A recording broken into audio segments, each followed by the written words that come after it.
Welcome to the Opportunity Podcast, where entrepreneurs come to learn from real buyers, sellers, and industry experts on the lesser-known growth opportunities to build their online business empires. We'll uncover tactics veteran online business entrepreneurs have used to build, buy, flip, and sell their way towards personal wealth. Sit back, grab a coffee, and get ready to uncover hidden growth secrets. The Opportunity Podcast starts now.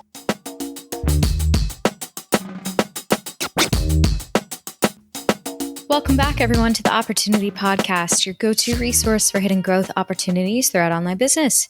For those familiar or new to the podcast, I'm Sarah, and thanks for joining me today. In this episode, I'll be talking to Wiliam Gasner, one of the founders of Stack Influence, a platform that connects Amazon FBA sellers with micro-influencers, helping to boost brand awareness and sales. Wiliam discusses the challenges many FBA sellers face when trying to build a recognized brand. He walks us through the core elements of strong brand identity and the common mistakes FBA sellers make when trying to market their products on social media. Wiliam also discusses the obstacles he faced when trying to get Stack Influence off the ground and how the growing social commerce trend has affected FBA sellers.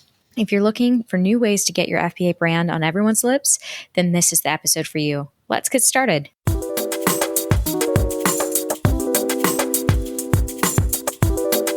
Hey everyone, welcome back to the Opportunity Podcast. I'm really excited to have today's guest on. We've got Wiliam Gasner of Stack Influence. So Wiliam, how you doing today?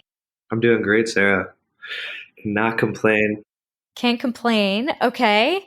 Well, you might complain if we talk about where you're from or where you're calling in from in the world next. So tell me what very cold place you're calling in from. That is true. I may complain about the cold weather. I'm currently in Providence, Rhode Island. Definitely northeast is a bit chilly these days, but getting a lot of work done, which is the upside. That's true. That's actually a very good way of putting it. I was listening to a podcast recently. It was like an author talking about the value of wintering and being in cold weather and what that allows you to do, kind of introspection and work time. So I kind of like that. I think I'm digging that a bit more. Maybe I should get on your page and go find somewhere really cold to hang out for a while. Yeah, I was just actually in Guatemala and Mexico in December for a bit, working remotely. So I got my sunshine, a little tan in, and back to the grind, you know? Exactly.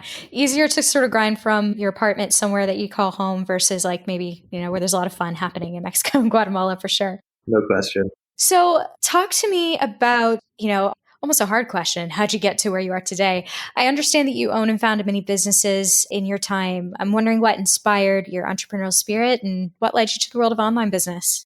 Honestly, started working on businesses at a pretty young age. I was 13 when I started my first business selling handmade crafts at farmers markets.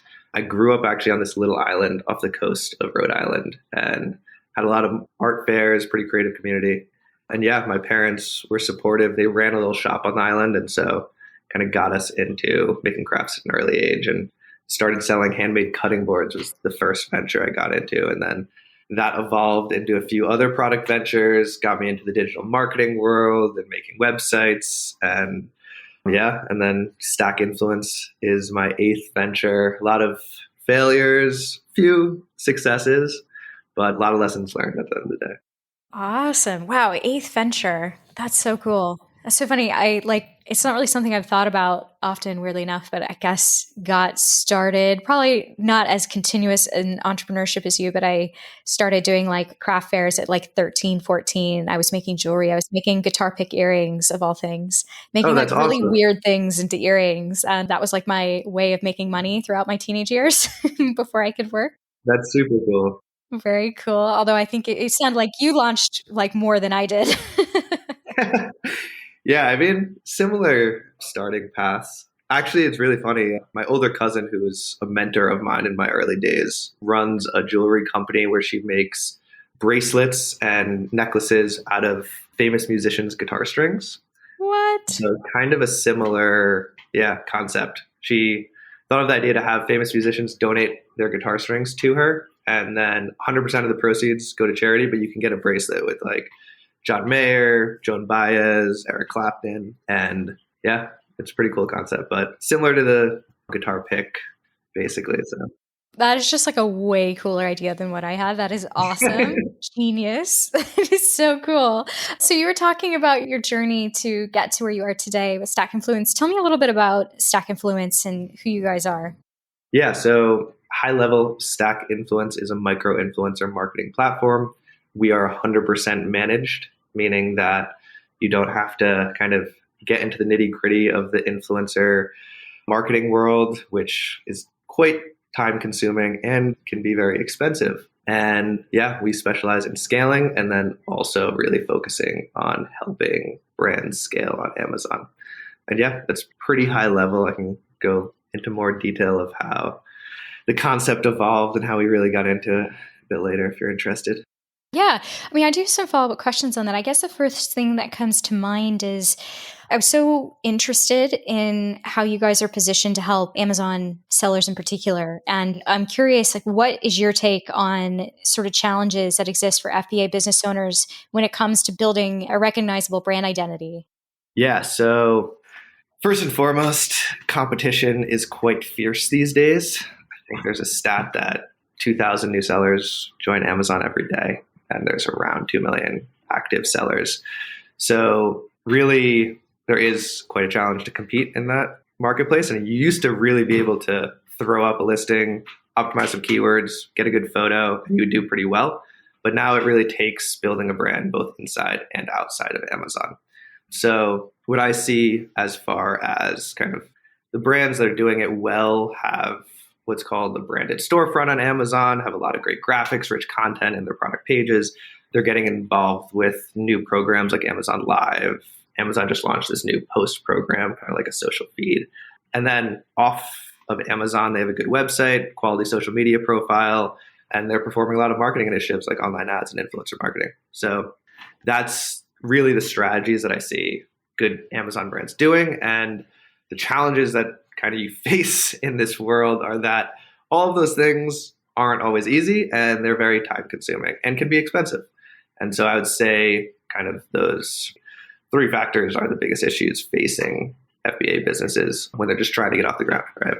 Yeah, well, talk to me about those challenges a bit more. Was that something that you had, personal experience facing with brand building on Amazon? Is that kind of what led you to create your own solution via Stack Influence?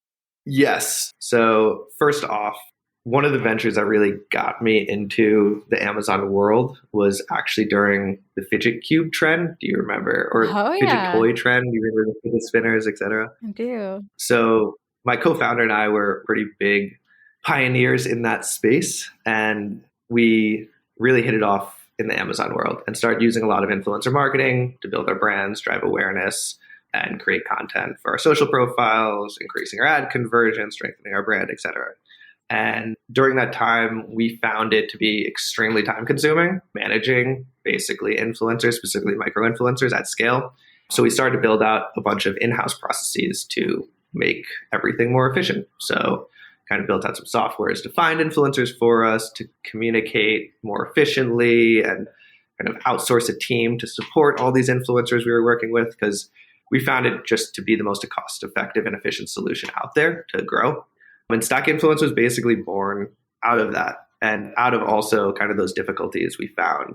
So it's really a solution to building a great brand identity and driving traffic in a cost-effective and efficient way.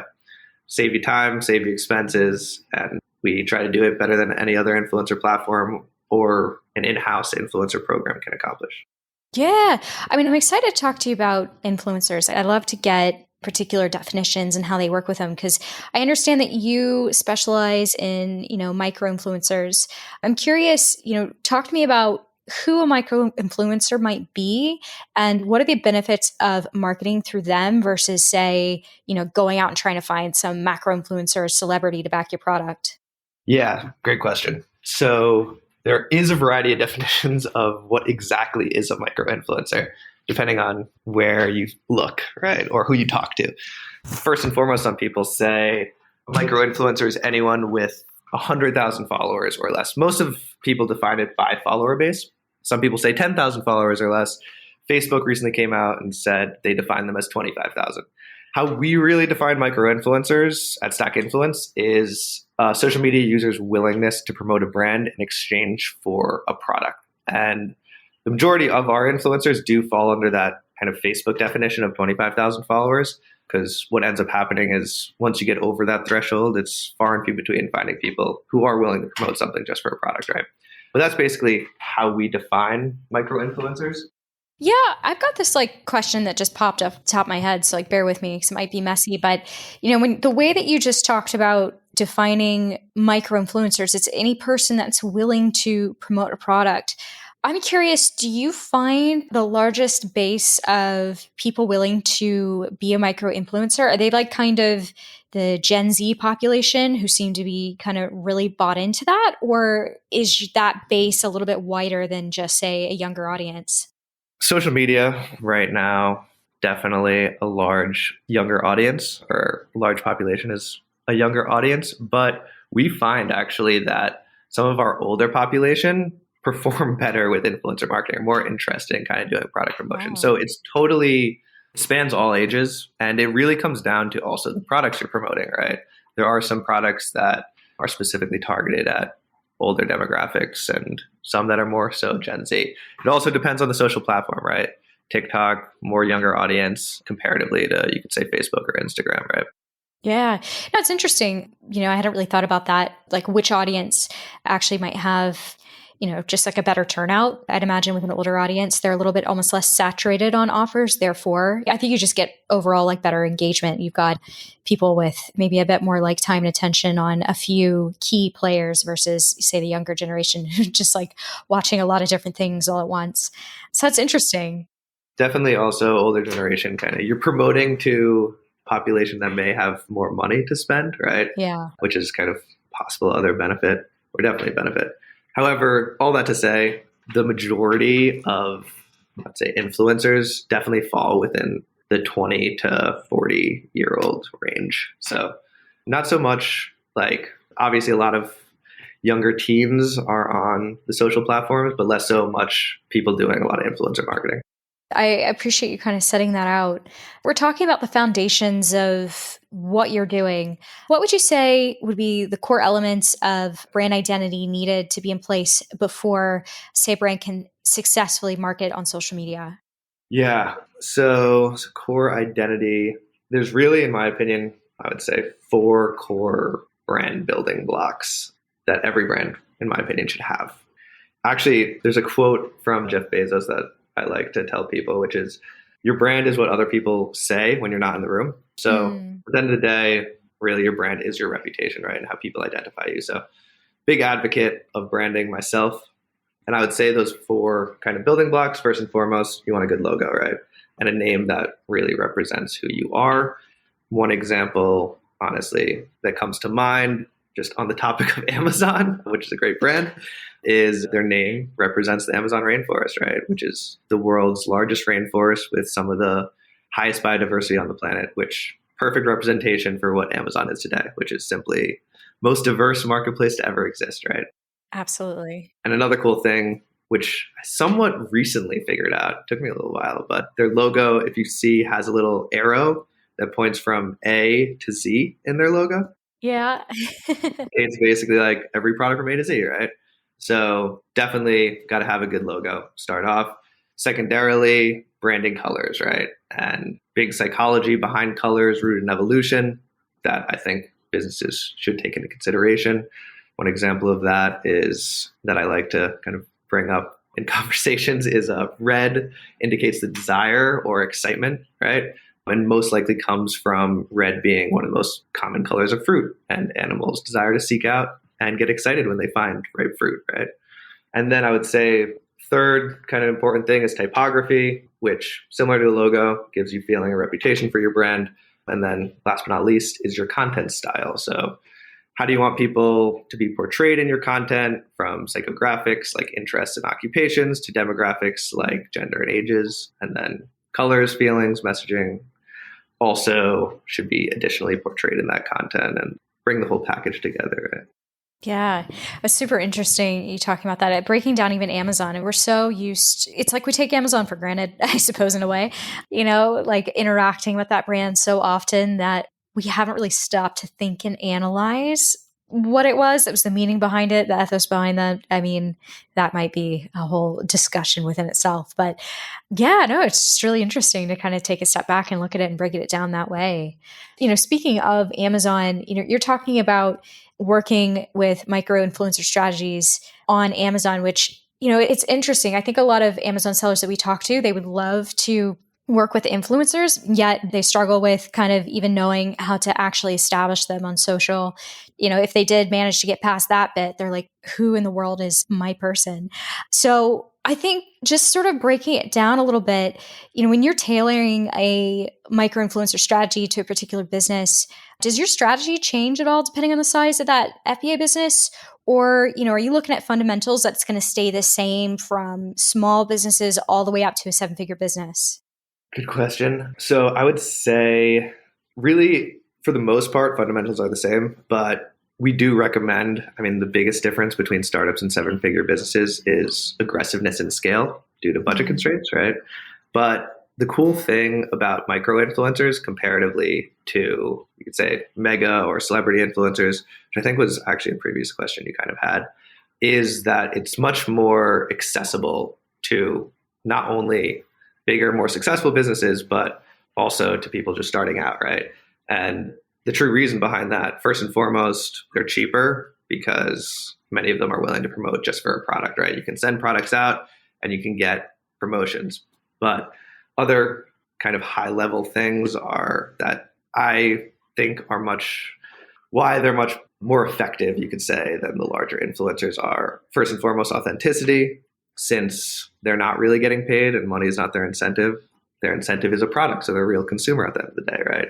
They're higher trusted, they produce more engagement, they're more responsive to their followers, which is really the essence of word of mouth marketing. They diversify your risk, right? Like another kind of big advantage when you're starting out, or downside actually, is that like you may put your budget towards one influencer and it doesn't work out. There was an example in the news in the past few years that a mega influencer with a few million followers was unable to sell 10 t-shirts, right? And so if you kind of put your money into this one person, which you have high hopes for, and it fails, that was your budget, right? Whereas you could diversify with a lot of micro influencers and maybe a few of them don't bring too many sales, but at the end of the day, it's going to be a good marketing tactic for you. And then last but not least, especially starting out, and even when you're a big company, micro influencers are giving you a lot of great content, right? And authentic content, which nowadays is critical to running ads, building your social media profile, having marketing materials, etc. Right? So all of those factors, I would say, kind of tie into really having the fundamentals be the same for both a startup or 7-figure business, and especially when launching new products. But when you're scaling, obviously, the more money you throw at something, the larger you can go, right? That's interesting. I mean, gosh, the multi-million follower influencer, like the fact that they couldn't even sell those 10 t-shirts. I mean, it definitely hits home what you're trying to say. Like there's actually a lot of power in the micro influencer crowd. It's about that authenticity, engagement. And I know that's a big part of doing influencer marketing well, but gosh, can't even imagine being that company who just like killed a bunch of good marketing spend on a complete dud. It was a good lesson for everyone else to learn from, except for free. Yep, no question. I'm curious, like, I know that you probably deal with people who are working in like a range of niches. And we know some niches, let's say like food or just kind of visual niches, they're going to get good traction. They're visually appealing, universally used. But do you have any tips or tricks for sellers in other niches that they may say, oh, I'm less sexy, almost in a way, just to level the playing field some? But I usually recommend brands that aren't the most visually appealing, you could say, or sexy, as you've mentioned, are to get creative with possibly adding extra value surrounding their product. Simple example of that is maybe contributing a portion of your profits to a social or environmental movement, right? Like every product sale plants a tree, which a lot of companies will do. Or maybe kind of incorporating sustainability into your packaging or materials, right? Basically adding something to your product that is universally valued and exciting to promote. And I think that is a simple way that kind of you can take something that's very niche and make it more broad and more exciting. One example, just top of mind, product that I really love is a company called Blueland. don't know if you're familiar with it, but they recently launched, I think in like 2018, but they produce cleaning supplies. So yes, universally kind of used, but not the coolest product to promote or get high engagement from, right? Cleaning things. Maybe now with COVID, staying sanitary. But what they did was they kind of added a new twist to cleaning products where they sell tablets that you can refill your cleaning supply bottles. So eliminating basically plastic use. Instead of buying laundry detergent, soap, and a new plastic bottle every time that consistently runs out, right? You just buy Blue Land tablets, refill your bottles, and this ingenious concept has now landed them 500,000 followers on Instagram. People love talking about their product. It's cool to promote, right? So it makes something that maybe you'd consider bland, like cleaning something, to be like a representation of sustainability, et cetera, right? Yeah, I love that. I mean, I think it's kind of the right direction anyway. Being able to go, what is this product that I'm selling? It's part marketing, but part like doing the right thing. Can I be more sustainable? Can I bring a little bit more humanity around what I'm doing? It's a really interesting point because we've had, big aggregators come onto the show and talk about how bullish they are on sustainability in the Amazon space and what that's done for them. So interesting to hear you say that even if you feel like you're a normal brand, it doesn't mean that aligning with something like sustainability is like out of your reach. You just Yeah, have to exactly. think a little creatively. Yeah, very cool. There's definitely other examples of that. And then I would say also the last or another advice to kind of try to break out and promote your product when you are very niche is honestly targeting an ideal audience or a niche audience, right? Which another benefit kind of to micro influencers, you can find very specific types of people to promote to a very niche audience. And so I would say that's kind of another strategy to slowly but surely kind of go vertical by vertical and go niche and then expand horizontally. What about, this is some great advice. How about we take a step back a bit and talk about the common mistakes that you see FBA sellers making when they're trying to market their products on social? Are there any like cardinal sins make you cringe and go, oh my God, please don't? Yeah, I mean, you'd be surprised. The biggest thing I would say is people just not investing enough into their brand or building out social profiles. Like, it's crazy. Some brands that I come across who are making millions of dollars in some cases on Amazon that barely have any social media presence. And like those companies are now far and few between. And how they got to that point was kind of like they've been in the game for a while, right? They like grew this huge presence on Amazon when it was less needed to really have a good branding presence and social media profiles, et cetera, which now they're really getting knocked down in the rankings by new brands coming up with great branding, great social media, et cetera. So that's the first thing, is just making sure that you have strength in your branding. And it always just shocks me when I see a company that isn't really investing in that these days. And then kind of other things are just kind of going back to that authenticity concept, is there's brands that just think that perfect kind of stock photography and model is like how you should be only promoting your product.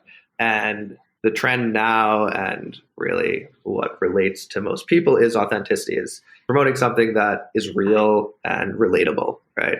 I just can't stress enough that authentic content performs better at the moment. There's a lot of companies I talk to, and even personal experience is sometimes like a video or shot on an iPhone or a photo on an iPhone with an average consumer performs 5 times better than a video that you spent a few grand on to be shot in a studio, right? So those are other kind of things that stick out to me when brands just aren't implementing anything authentic, and sometimes just like aren't even using their own branded photography with like their product. It's like just stock photos. So those are, I would say, the big ones that jump out recently. Yeah, that's a really good point. I mean, I'm a big fan of what authenticity can do for brands, especially from a storytelling perspective, and have seen and lived that out firsthand when you put your kind of brand in the hands of the people and say, tell me about it, or show me the product in action and what that can do for you, versus, people get carried away with the fancy camera and lighting kit and thinking, oh yeah, this is really what's going to kill it. And then, just kind of crickets after that. Definitely. Not to say you shouldn't have any quality product photography or a good photo shoot, you want to mix it in. But authenticity definitely is king these days. Yeah, 100%. Well, it makes me think about like what you're doing on Amazon. So, I mean, you've come up with a specific, solution for Amazon sellers. And I mean, I'm wondering, would this micro-influencer strategy have the same impact on other e-commerce platforms where sellers have more creative control over their visual identity, landing pages, et cetera? Yeah, I mean, micro-influencer campaigns on our platform specifically definitely impacts all e-commerce platforms and online marketplaces. And sometimes having more creative control can be a benefit.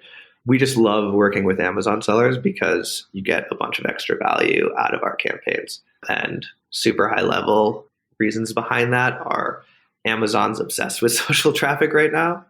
And they reward you for kind of driving sales through social media. They even just, I don't know if you're familiar with this, but they just launched this brand referral bonus program where they actually give you a 10% kickback, so in savings on your product expenses for any sales that come from social media.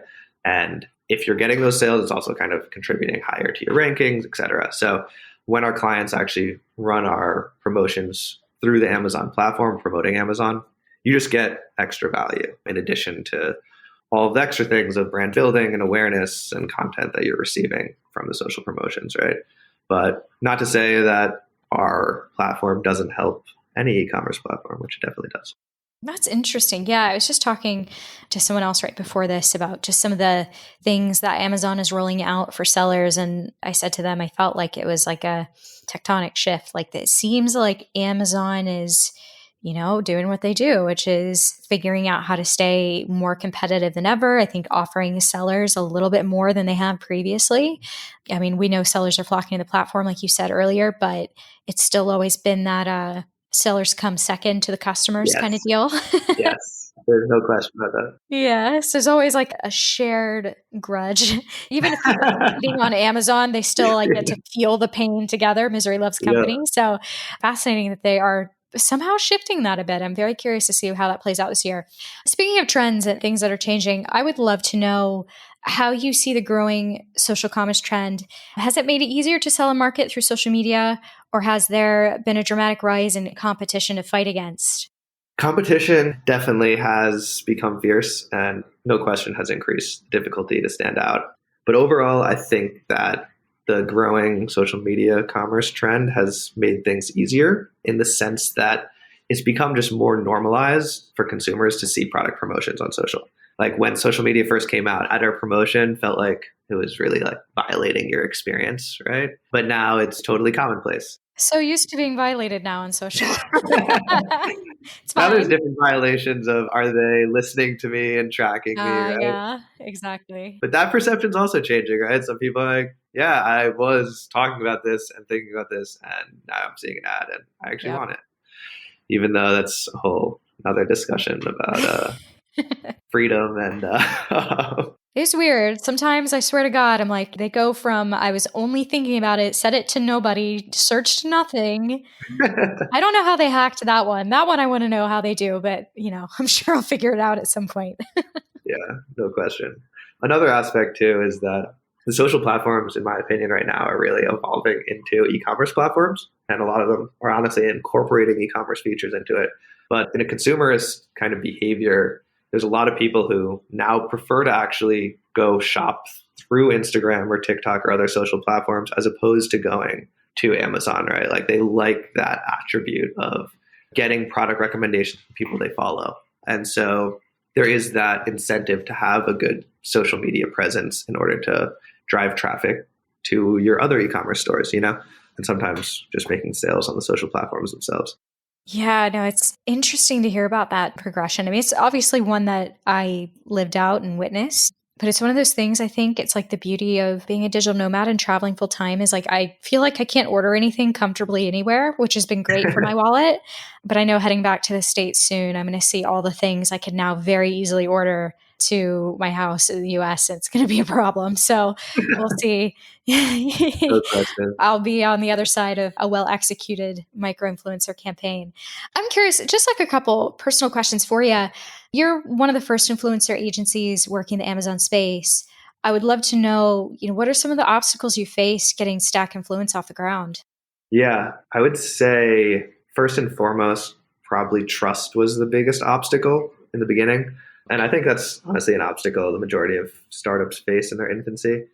But really, people want to know who you've worked with, what are the expected results, can I see case studies, et cetera, when you first start out, right? And what we had in the beginning was really only product or our personal experience as a metric for success. So it was difficult to convince brands to work with you. And then I would say another pretty big obstacle was scale, specifically because not only micro influencers is kind of the name of the game of them, you want to scale them up to be effective, but also Amazon sellers love scale. So in the beginning we didn't have the largest pool of influencers to pick from. So reaching some of our larger client targets posed a challenge, but how we really overcame those things, and I think this is also commonplace for other startups, is doing some things pro bono, being a good salesman, right? Convincing people when you don't have much, and then really heavily investing in tech to automate as many things as possible. So we could reach those scales that the clients desired. Another part of your journey was also raising capital, and you did so in a pretty interesting way. Just kind of getting this from researching you. You raised $750,000 in less than a month, and largely from investors on Clubhouse. I would love to know that story and what your motivation and strategy was behind raising growth capital through unconventional platforms. Yeah, that strategy was honestly pretty serendipitous. We were in early stages of deciding to honestly seek investment, and Clubhouse had kind of recently launched. One of our employees had mentioned she was on it, and she had seen a bunch of investors or heard a bunch of investors in some rooms and thought it could be a good networking opportunity for us to find potential investors. We actually couldn't get an invite in the beginning, and it was like far and few between. People were selling invites for like, Yeah, I remember. We actually did buy one off of Reddit in the beginning to kind of give myself and our founders access. My co-founder actually bought one. And once we were on the platform, we started to see not only investors in rooms, but there was a bunch of pitch rooms popping up. And these pitch rooms, you'd basically usually have a minute or two to pitch your business to a panel of angel investors, sometimes VCs, usually either for cash prizes or they could lead to an actual investment conversation. And so after some initial success with a few of kind of those pitch rooms standing out, we really just dove into the strategy. We even built out an in-house software that would notify us when a promising investor or a pitch room was going on. And so we ended up just joining pitches at all hours of the day. Wow. And even when we were like out and about, I like literally pitched while I was in a grocery store at one point. So that's awesome. yeah, it was an interesting time, but a lot of pitches, but enabled us to raise investment very quickly and predominantly led by Clubhouse investors, which was totally unexpected. Wow. Did you tell them that you were in the grocery store? Or you just like, don't even No. acknowledge the stuff in the background? I probably should have. It may have added to the value of the pitch, but no, I would I'm so try committed. to go into a corner, I'd rather pitch than get my groceries right now. That's how committed I am to this. That's awesome. It's so cool to hear that you did that. I mean, raising capital is always a burning question on so many entrepreneurs' minds. And it's really cool to hear how you took unconventional ways to raise some of that capital and how that worked out for you guys. Very cool. Now, of course, seeing where you are today, it sounds like you're pretty comfortable with what you started at Stack Influence and you're helping FBA sellers unlock all these amazing growth opportunities. But I mean, I was ever curious, do you ever get tempted to go back to being someone selling on Amazon again or trying to be more in that space? Yeah, we've definitely had that conversation, especially after we helped so many brands scale up their Amazon listings and had personal experience being Amazon sellers ourselves. It's always tempting, right? And we've even thrown around ideas of becoming an aggregator ourselves and being a product incubator. But truthfully, at the moment, we just see a massive potential in the platform we're building. And our main focus is that mission at hand. Truthfully, as an Amazon seller right now, it's definitely a gold rush, but we're selling the pickaxes. So not a bad place to be. No, not bad. I like that. Providing those pickaxes. That's good stuff. Cool. William, it's been a lot of fun getting to know you and Stack Influence and pick your brain on micro-influencers and how to pitch from grocery stores. This has been super helpful for our audience. Thank you. I usually like to close this out with a couple rapid fire questions and go ahead and kick that off. So first one, what would you say are the best hidden growth opportunities within social media advertising? I would say a cool strategy on social media right now that's somewhat unknown is whitelisting. So it's the ability to use influencer content, online ads, basically like take control of an influencer's post and run ads through their profile. Really great growth opportunity at the moment. And then kind of in the Amazon social media world, I previously mentioned this a little bit, but social attribution links, this new brand referral bonus program, and then this new kind of post program, which is basically a social feed within Amazon, we're really excited about. Cool. Okay. And what tools or resources can help people to optimize their brand identity? I would say I'm a huge advocate of this design software called Canva, which is really, really great for just quickly developing marketing material. Want to make some cool social media promotions, etc.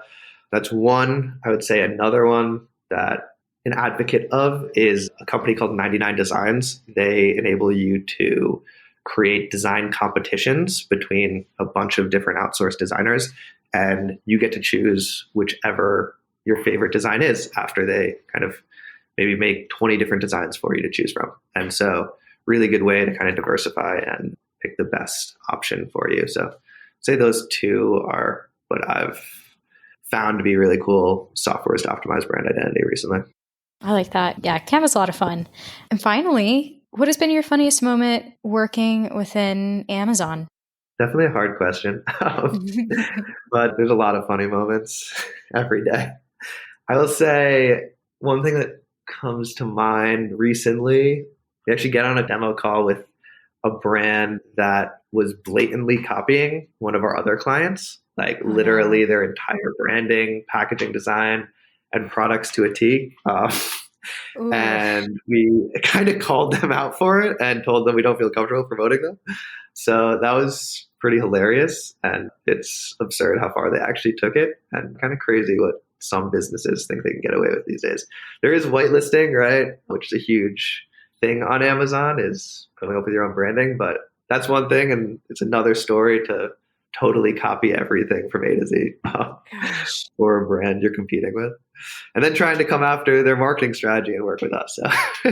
Oh, no. Well, good thing your clients had you in their corner to kind of call that out. It would have been a little ruthless. Oh, woof. I know Amazon really is. It can be a ruthless place. And those copycats are super, super frustrating. You just got to try to do your best and shoot down the copycats as you go along. No question. Wow. Well, cool. So this has been a lot of fun, William. I've appreciated your time today. I think there's going to be a lot of Amazon sellers who are really hungry to try out some of these strategies and figure out how they can use micro-influencers in their kind of overall strategy in the upcoming year. For people who want to get in touch with you, what's the best way for them to reach out? Definitely go to our website, which is stackinfluence.com. You can also send me an email, Wiliam@stackinfluence.com. And yeah, we'd love to work with as many Amazon brands as possible. Awesome. Well, best of luck with everything. And, if you end up pitching from any other strange locations, I hope you document it and let us know how it goes. Definitely will. It's been a pleasure. And thanks for having me on the podcast. Yeah, thank you.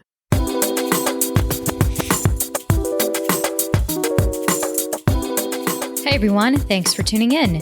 I hope you've walked away with a bit of new insight that'll help you in your digital entrepreneurship journey.